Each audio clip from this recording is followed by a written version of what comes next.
ఇక వేసవి సెలవుల తర్వాత ఏపీ తెలంగాణలోని అన్ని ప్రభుత్వ ప్రైవేటు పాఠశాలలు ఇవాల్టి నుంచి పునఃప్రారంభం కానున్నాయి. ఇవాల్టి బడిగంట మోగనుంది. వేసవి సెలవులు ముగియడంతో విద్యార్థులు బడిబాట పట్టనున్నారు. ఏప్రిల్ 24 నుంచి జూన్ 11 వరకు దాదాపు 50 రోజుల పాటు సెలవులు ఎంజాయ్ చేసిన పిల్లలు బడికి బయలుదేరే సమయం ఆసన్నమైంది. దీంతో సెలవుల్లో హాయిగా ఆనందంగా గడిపిన చిన్నారులు భుజాన బ్యాగులు వేసుకుని బడికి వెళ్లనున్నారు. ఇక విద్యార్థుల తల్లిదండ్రులు పిల్లలకు బ్యాగులు, పుస్తకాలు, పెన్నులు, టిఫిన్ బాక్సులు, పెన్సిళ్లు కొనేందుకు బిజీగా మారారు.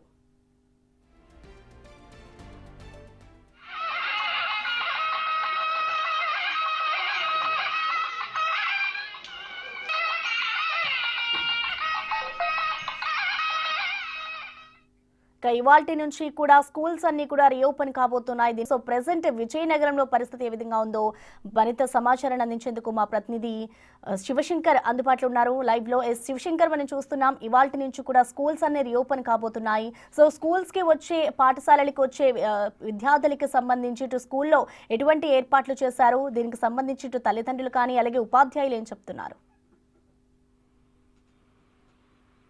ప్రసన్న, మనం చూసినట్లయితే నేటి నుంచి 2025-26 విద్యా సంవత్సరం సంబంధించి ప్రభుత్వ పాఠశాలను కూడా రీఓపెన్ చేయబోతున్నటువంటి పరిస్థితి అయితే ఉంది. మనం చూసుకున్నట్లయితే మొత్తం విజయనగరం జిల్లాకు సంబంధించి సుమారు 130,000 మంది విద్యార్థులు అయితే స్కూళ్ళకి వెళ్ళనున్నటువంటి పరిస్థితి. దీనికి సంబంధించి ఇప్పటికే అధికారులు అన్ని రకాల ఏర్పాట్లు కూడా పూర్తి చేశారు. పార్వతీపురం మన్యం జిల్లా కావచ్చు, ఇటు విజయనగరం జిల్లా అంటే ఉమ్మడి విజయనగరం జిల్లాకు సంబంధించి అధికారులు ఇప్పటికే అన్ని ఏర్పాట్లు కూడా పూర్తి చేశారు. ముఖ్యంగా మనం చూసుకున్నట్లయితే ఏదైతే గతంలో నాడు నేడు పనులు అసంపూర్తిగా వైసీపీ ప్రభుత్వం వదిలేసిందో వాటికి సంబంధించి సుమారు 89% పైగా ఏదైతే పనులు పూర్తయి ఉన్నాయో వాటన్నింటిని కూడా ఇప్పటికే పూర్తి చేసి వాటిని కూడా అందుబాటులో తీసుకొచ్చింది కూటమి ప్రభుత్వం. మరోవైపు మనం చూసినట్లయితే పిల్లలందరికీ కూడా ఒకే రకమైనటువంటి సమానమైనటువంటి యూనిఫామ్ ఏదైతే ఇస్తున్నారో అదేవిధంగా ఆహారం కూడా అదే విధంగా ఉండాలని చెప్పి పేద ఉన్నత వర్గాలకు సంబంధించి సమానమైన ఆహారం తినాలనే ఉద్దేశంతో సన్న బియ్యాన్ని కూడా ఈ రోజు నుంచి సరఫరా చేయనున్నటువంటి పరిస్థితి ఉంది. మరోవైపు మనం చూసుకుంటే సర్వేపల్లి రాధాకృష్ణ కిట్ల పేరుతో మనం చూసుకుంటే నోట్ పుస్తకాలు కావచ్చు, పాఠ్య పుస్తకాలు కావచ్చు, అదేవిధంగా యూనిఫామ్, బూట్లు, అదేవిధంగా బెల్ట్లు మొత్తం అన్ని కిట్ అంతా కూడా మొదటి రోజు నుంచే పంపిణీ చేసే ఏర్పాట్లు కూడా ఇప్పటికే ప్రభుత్వం చేసినట్లు మనకు తెలుస్తోంది.